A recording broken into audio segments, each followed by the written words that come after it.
Hello, nonprofit leaders. I'm Sarah Olivieri, your host, and this podcast is here to assist people like you, executive directors, board members, and other nonprofit leaders make a bigger impact with insights, tips, and lessons learned from nonprofit leaders and experts. Having been an executive director, a board member, and now a consultant and coach, I truly understand the challenges you face. And that's why I'm here. I'm all about working smarter, not harder, so you can make a bigger impact without the burnout. And so is our sponsor, DonorBox. DonorBox isn't just a suite of helpful fundraising tools, it's a partner that helps you raise more money and supports you in retaining your donors. I love their forward-thinking approach. Visit donorbox.org to learn more. And don't forget to sign up for the Inspired Nonprofit Leadership newsletter, where you'll get bite-sized, actionable tips just for nonprofit leaders like you, delivered weekly to your inbox.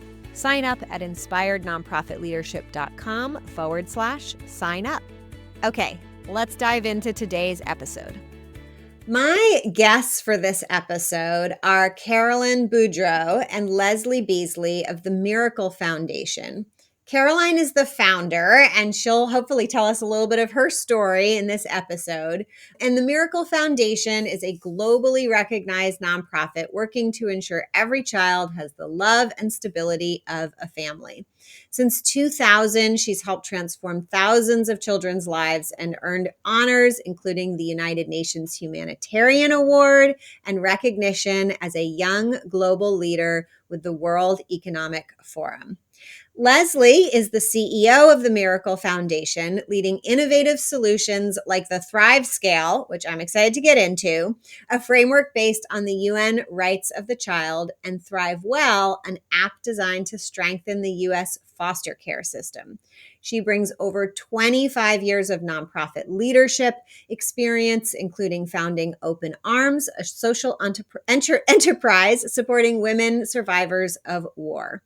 Together, they're reshaping global child welfare with a bold vision, and I am so pleased to have them. Welcome, welcome. Before we dive in, Leslie, why don't we start with you? Will you share a little bit about yourself personally? And then Caroline, I'd love to hear a bit of your story of founding your organization. So go ahead, Leslie.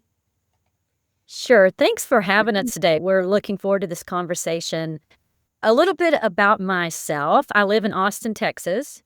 I have 4 kids, and my youngest is adopted from China. She's a big part of my story.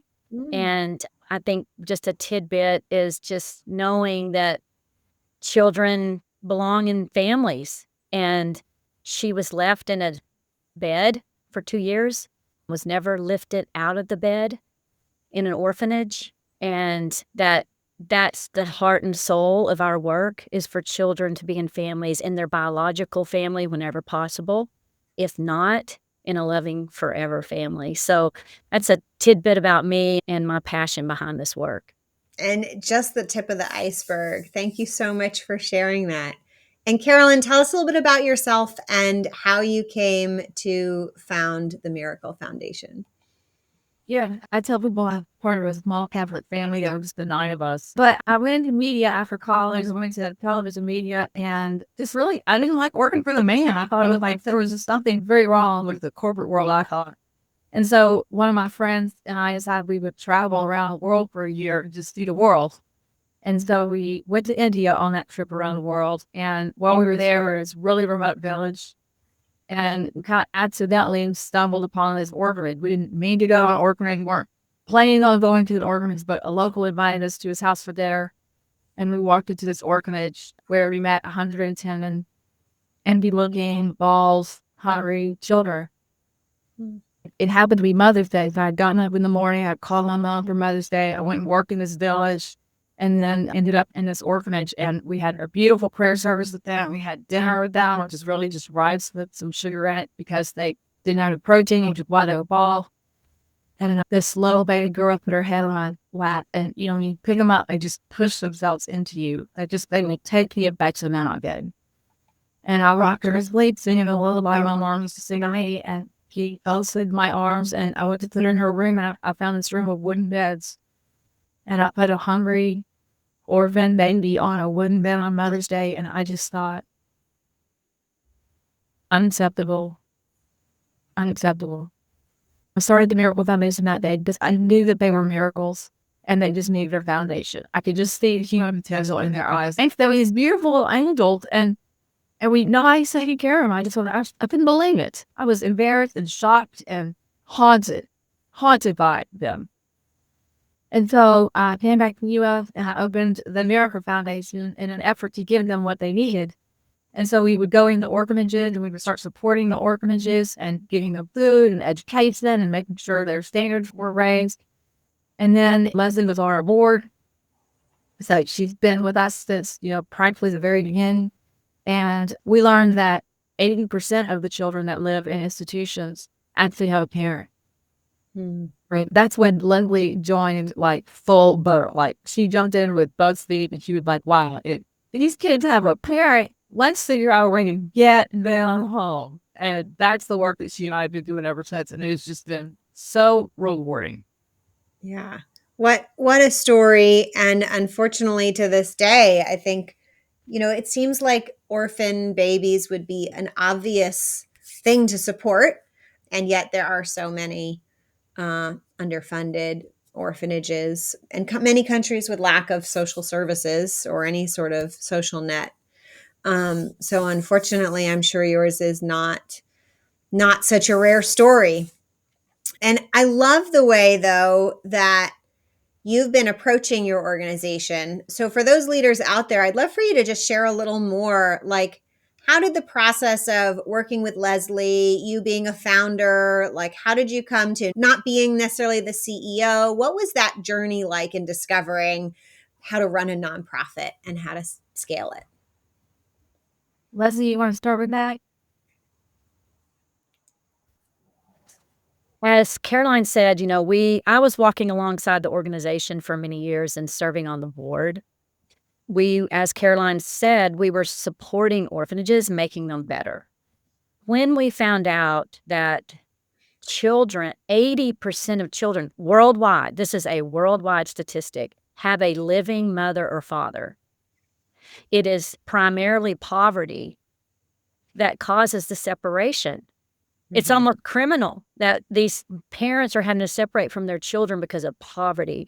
So that's when we decided collectively as an organization, our leadership, our board, that we were going to turn this organization around. The point is for children to thrive. And now we know better, we do better. They can thrive in families. They don't thrive in institutions, even the best institution in the whole wide world, which we were creating. And support, yeah. And supporting. That's not where a child thrives. So I had experience creating social enterprise, successful social enterprise, and doing change management and this kind of work. So that's when Caroline begged her to take the job that I knew I didn't have the job. Right. It was, we were turning this. So we needed to hold the real skills and real CEO, and a lot of designers didn't have those skills. Yeah. So I recognized that, and Leslie, I'm happy to say, jumped on it because I think she thought it was a sustainable solution. That's what she liked, and we all liked it. Yeah. When the challenge was, hey, we're no longer going to support children in institutions, which traditionally, probably almost everybody listening here knows that traditionally children get put in an orphanage or foster care institution, and that's where they grow up. They, quote, age out of that institution, and they get traumatized. Their entire life, they're traumatized. Institutions don't know how to take care of children. Yeah. But families, they belong in families that do know how. And when I was charged with that, it's like, sign me up. That's what I'm here for, is let's get these children. We have reunited thousands and thousands of children with family. Now. I love it. Yeah. So I'm hearing you got a key piece of data. You let that reshape your thinking about getting to the root of the problem. and you let that, like a North Star goal, mission, if you want, you let that change you. You didn't succumb to, I mean, I would call it sunk costs because that's the world that my brain lives Right. in, right? Like That's you right. didn't just say, it's our baby program, right? We're just going to stick to it. No, you're like, we have to change if we're going to really achieve solving the problem that we That's set right. out to solve, which That's is exactly right. I know Caroline and I were very locked arms, and not all stakeholders were. I mean, that sunken cost is actually pretty significant. And tell me more about that. Yeah. yeah, our objective was to empower vulnerable and orphan children to reach their full potential. That's what this organization stands on. And what we realized is to reach their full potential, you really can only do that in a family. I mean, the rare exception, but that's where you're going to have the highest odds of reaching your potential. So that's what we brought to the board. That's what we brought to the stakeholders. To the disaster. I mean, the board meeting was like you were taking a record and you do that Scrooge. We have this picture of these children in this, institution we were funding. And we all love these children. We all love this institution that were just killing it. It was so great. And then we took a picture of these empty beds that we showed it to the board. And I mean, it was you like, what are you? Oh, that was very shocking to them. We definitely lost the board members. We lost some members. We lost some belief in like, well, I mean, what else don't you know? But we might lost ours, and we knew it was the right thing to do. I think just because, talking to those that run and work in nonprofit work, to your point, it is really easy to just do the work that has been being done and forgetting that, wait a second, here's our North Star. And sometimes the direction to actually getting there most efficiently and effectively changes.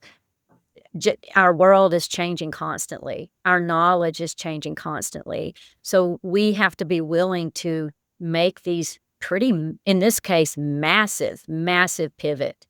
I mean, we were literally in the business of orphanage care, and we switched to emptying orphanages and then Right. to family care. I mean, it was like the massive pivot. And we can say that like Caroline said, we lost some donors, we lost board members, but in the end, here we are.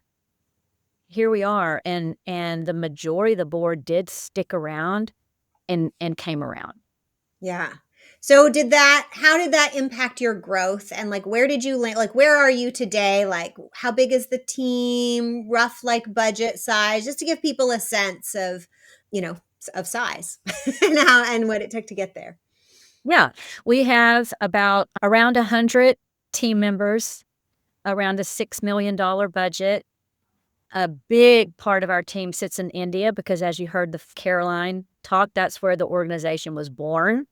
Yeah. And then we have a team, about a third of our team or a fourth of our team sits in the U.S. And we work globally, India, in some countries in Africa, and then we work in the U.S. on foster care reform. And one of the things I'll say is one of the eye-opening things for us is, we use this analogy of a child that falls in a river, and what is the natural response is to jump in and save the baby that's in the river.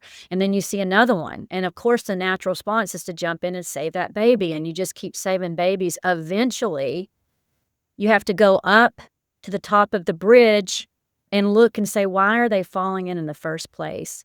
And so Miracle Foundation has moved and shifted to root cause. What is causing this issue in the first place? And let's go up to the top of the bridge and figure out why are children falling in the river in the first place. So that was the pivot we made. And now that's the work. Yeah. So tell us about what the work looks like now. And I know you already mentioned poverty is part of the root cause, and how when you get to that root cause, which is my favorite, I'm totally in support of it. But I know that sometimes when you get to a root cause like poverty, then because poverty impacts so many other things, you're like, well, how do we stay focused on the mission of children in this case and having them have a family and not get kind of mission creep or creep in all the other things that poverty impacts. So what has that journey been like for you in identifying those root causes, but staying true to the mission? Such a great question. Do you want to take that, Caroline, about the Thrive Scale? Yeah. So there's 5 things that all families, no matter where they are in the world, really need to support their children. And, there is a lever of an adult. There will always, you cannot ever just go milk the chocolate. It doesn't work. If I try to take care of a flower without taking care of the soil, it just doesn't work. Yeah. So there are 5 things that all families need. Number 1, they need to have a good family and social relationship. They have to be getting laws. Nobody can get beat. Nobody can have alcohol. There's got to be some basic things that make the family function. But we look at that. We look at education. Who's going to educate the child? Do they have Wi-Fi? Do they have access to school? What about the living conditions? Do they have a roof? Then floor. Do they have, what's the living conditions of this family? Do they have enough bedrooms? Do they have furniture? And then there's always livelihood. Who's bringing in the money? Who's bringing in? An adult has to do that. And then the 5th thing, of course, is mental health and physical health. And so we look at those 5 aspects of a family, and then whatever's missing, that's where we step in and support the family. And it's not just us that supports the family. There's nonprofits all over the place that can really help a family with some of these issues. One of the things we see in the United States is a lot of families are not applying for the child tax credit. They don't even know that there's a child tax credit. That could put $10,000 a year in their pocket. That's a lot of money when you're poor. So there are these things that if you can just change the approach, whatever happens, instead of being in the river, change you saying the baby, but when you change the approach and you go to the family and say, you walk alongside the family, we are here to support you. We want you to be successful. When you win, the child wins, we all win, society wins. So changing that approach is really the name of our game. And it's just been really, really powerful. And here's what I'd say is the kicker, is it's like 5 times less expensive. Right. 5 times less expensive to support a family upstream with family strengthening in one of those 5 well-being domains over supporting an institution for a lifetime. That's the crazy thing, is economically, it's actually more affordable. And not only that, but I think this is kind of an obvious statement, but sometimes people don't realize this, but if we can stop things upstream, this is the obvious part, but then you don't have these horrible outcomes, because in the U.S., it ends up if you're in foster care and you age out of foster care, the odds are there's a really clear pipeline to prison. There's a pipeline to homelessness. There's all these outcomes that we have caused because this child has been traumatized over and over and over. And when we can stop that up front, it's less expensive. That's right. That's right. So true. I was actually just having a conversation. I forget who it was with the other day. I used to work with teens on the spectrum. And I said, while they were all on the spectrum, their biggest disability was they all had PTSD. And it was the trauma from being beat up on the bus or misunderstood that was causing them the most disability. Their autism, not so much. They were pretty happy in their own bubble, and able to thrive. Some of them needed some, support around like living skills, but they were small compared to the disabling effects of trauma. So I think you're so right. And I've certainly seen that in my own work as well, that trauma is so debilitating and it has a lifelong impact. Yeah. Wow. It becomes your job as an adult to go back and look and fix your problem. As an adult. That's right. And her job as an adult without trauma can look forward and move on. Yeah. Exactly. So I want to ask, in your 5 pillars, I think you called them something else, 5. Well-being domains. Your well-being domains. Did you have to do the research to create those? Was it out there already? How did you come up with those 5 domains? We looked at the rights of the child, the UN rights of the child. We have taken that. We've worked with the UN. We've looked at guidelines. We've worked with on a UNICEF level. So we've taken these global standards, and that's there. It's basically there's a very universal. These 5 well-being domains are very universal everywhere. The context is different, but those 5 well-being domains are very universal and Yeah. used by a lot of organizations. Yeah. And then how do you go about measuring your impact? I can imagine once you have some key domains, it gets a little bit easier. It's often challenging to measure mental wellness, things like that. Tell me what strides you've made or what you're still struggling with. Yeah, I mean, I love that question because, it's one thing to know what to measure, and it's an entirely different thing to know how to measure.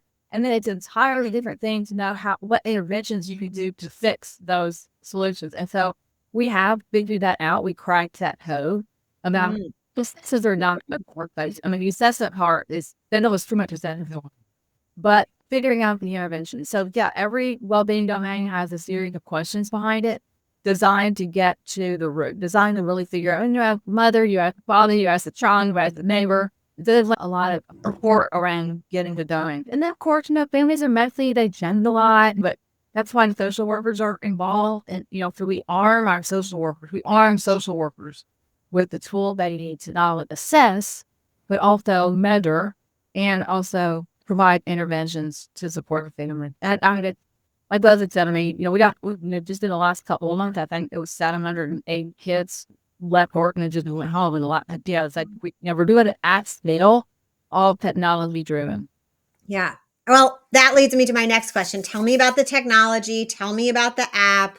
I think, there are some nonprofits who are way ahead and then many who are just still lagging in technology in all sorts of ways. So what are you doing? What's working? What have you tried that didn't work? It is so true that I think because technology is expensive, so a lot of nonprofits haven't stepped into that field yet of really investing in technology because it's so expensive. It's a catch-22. Luckily, we had a board and we had some key donors who were very behind investing in innovative, the term I always used was Apple-like. We want innovative technology that can be in the hands of social workers, just like an iPhone, where they're just real intuitive, they know what to do. And we feel super grateful that we have some donors who understand systems change. I think that's key because this is about systems change. Because you do always have donors who are more interested in I want to buy the backpack or I want to, get the meal taken care of. But this is way upstream and it's systems change. So one of the things we did, I think that was a really good thing, is we took 2 years and just did a listening tour. I want to highlight that for everybody because every really successful nonprofit I've talked to, the time that they spend doing the research is years. It's not days, it's not weeks, it's not months.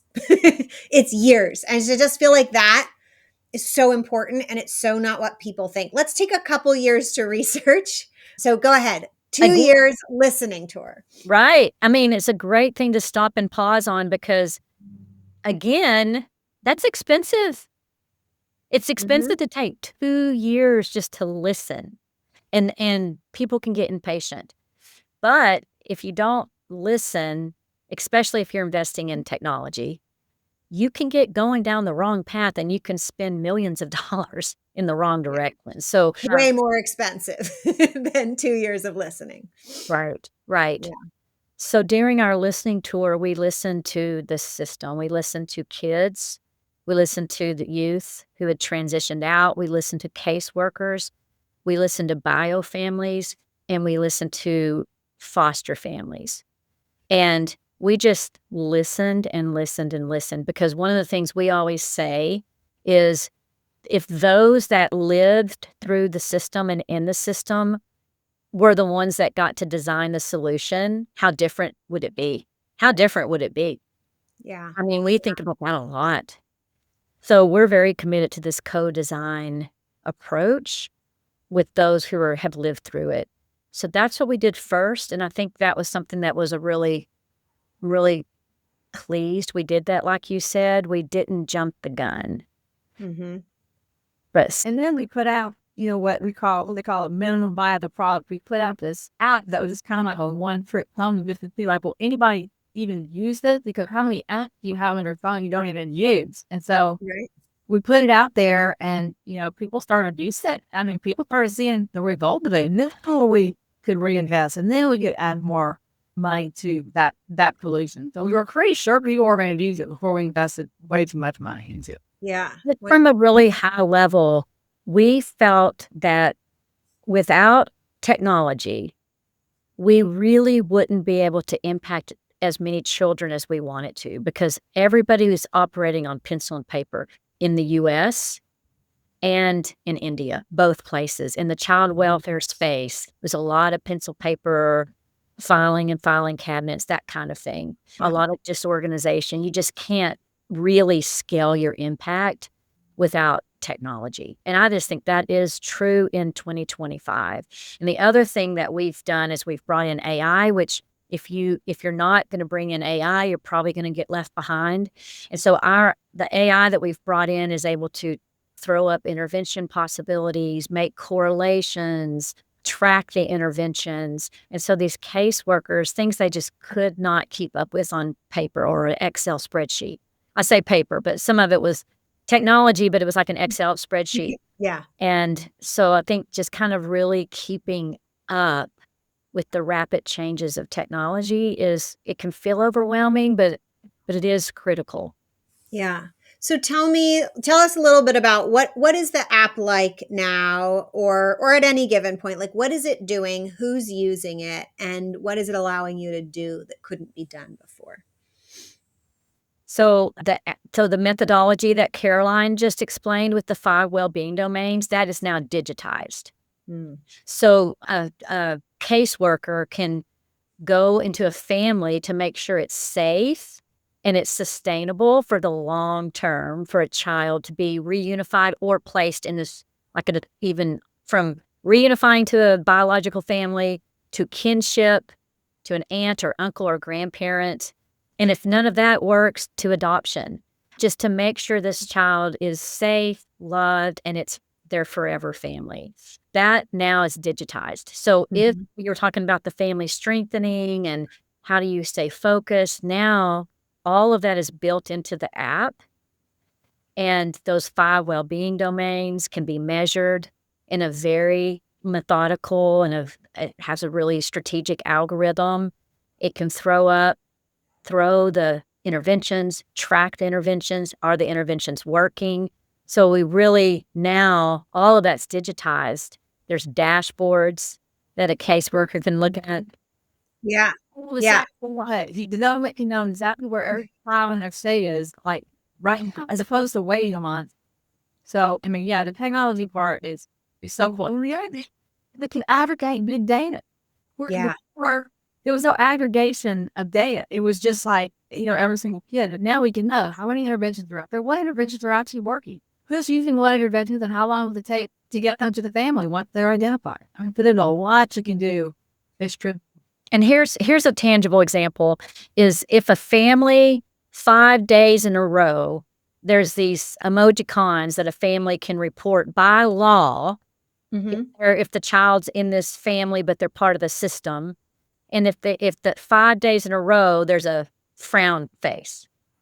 Now, because of the app, when you ask what the app does, it will throw a red flag up to the caseworker and say, this child is being reported to be unhappy 5 days in a row. You need to take a look. Yeah. And then it will say, hey, you might look at these correlations.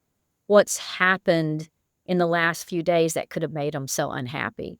Yeah. So things like that. Yeah. Yeah. It is child wasn't went into bed before. Now then they're in the bed. Like why? Something's happened. Yeah. It throws things to the social workers that they might not really thought. And the social workers are just so happy. Yeah. I bet they are, because their lives are probably filled with more helping and less paperwork, things that, doesn't feel like it's as impactful. They're going to do what they signed up to do, is to help the child. I love it. And as you said, I mean, yes, what you talked about, it's expensive to take 2 years to listen. It's expensive to implement technology.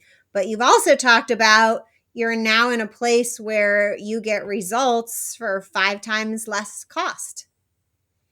So I can imagine that the impact is significantly outweighing the expense.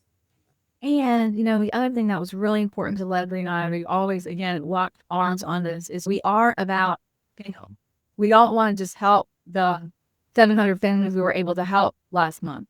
We want to help as many children as humanly possible. And that is what the technology part can do. It's, when you approach the system, then you can really affect how the problems are approached. Yeah. That's a really great thing. And Yeah. I'm thinking for the listeners, one of the approaches we've taken with our donors is that, like, if it was a for-profit tech company, people are making investments and they're getting a return on their investment in dollars. Yeah. The return on the investment into this technology are all these lives being changed and communities being changed. And I think there's people out there that's the investment they want to make. Yeah, it's so true. From the folks I know who are really good at fundraising and major gifts, they talk about investment level conversations. They talk about, your biggest donors, they want a meaningful return. They don't want the gala or the transactional thing. They want the legacy, the meaning. That I always like to say your donors want to say, I helped make that happen. That's right. Yeah. Right. Yeah. So you're giving them this picture, and it's not about program versus overhead or this or that. It's about investment into systems that create a scaled impact. And the rest of the conversation has dramatically shifted, I can imagine. Yeah. And then the other thing that I love about the systems work is that it's an exit strategy. You don't do it forever. The states are already doing it. So if you give them this great approach, give them this great tool, you teach them how to use it, you start operating at scale, and then you can actually exit and you've left the system stronger. And because, you better have good outcomes if you're going to put a lot of money into something. But this is, we can put an initial investment, try to get everybody, and then actually exit, which is so tough. It is, and states want that. So I used to build websites way back when, and I'll never forget somebody approached me with a project that the state had been trying to get done. And they're like, the state has already spent, it was like $600,000. And in my head, like if I had just quoted the job, I probably would have quoted it as like a $20,000 job. And I would have been very confident that it would have been done. And I'm like, oh my God. And this was New York State has invested hundreds of thousands of dollars in this, and they don't even have something I can look at. Like they don't even have a prototype. They just have failure. So they know, states know what it is like to kind of, suffer through spending a lot of money and get something that doesn't work. So to get anything that works is huge for a state. And then to get something that works and is cost effective, I mean, that is the biggest win. Yeah. Wow. I love that. Well, I could ask you so many more questions. I love the energy that the two of you have together. I think that is inspiring too for our audience, just to see, you talk about being locked arms, really honing in on what matters most. I forget, is it Stephen Covey who said the main thing is to keep the main thing the main thing? Yeah. Maybe it was whoever it was. That's what you guys got. And I can see it has really worked for you. Before we sign off, if folks are, listening to your story, feeling inspired, what's the best way to follow on? What kind of folks should reach out to you, and how should they do that? Caroline? So, we like to hear from anybody. So you're welcome to email us. You can email me at Caroline@miraclefoundation.org, Leslie at miraclefoundation.org. You can take a look at our website, and, I think really, at the end of the day, scaling is what we really need to be focusing on. We really need to be focusing on system change, root cause, and getting as nonprofit leaders. That's what the future is calling us to do.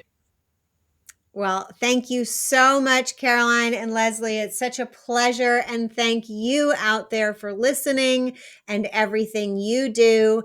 I encourage you to take a moment to think about how you could be scaling your impact. That speaks to me and my heart. And it truly, I believe, along with Leslie and Caroline, that is the way we change the world as we think about how we can scale our impact. And if part of you can help scale the impact of this podcast by liking, leaving a review, and or sharing it with a friend or colleague who you think it would benefit. Until next time, all the best. You've been listening to Inspired Nonprofit Leadership. Thanks so much for tuning in. Be sure to subscribe so you don't miss a single episode or the bonus episodes. And while you're at it, please leave a rating and review, and be sure to share with your friends and colleagues. Tune in every week for more useful insights and wisdom on nonprofit leadership. Thanks so much for all you do for the communities you serve. Until next time, all the best.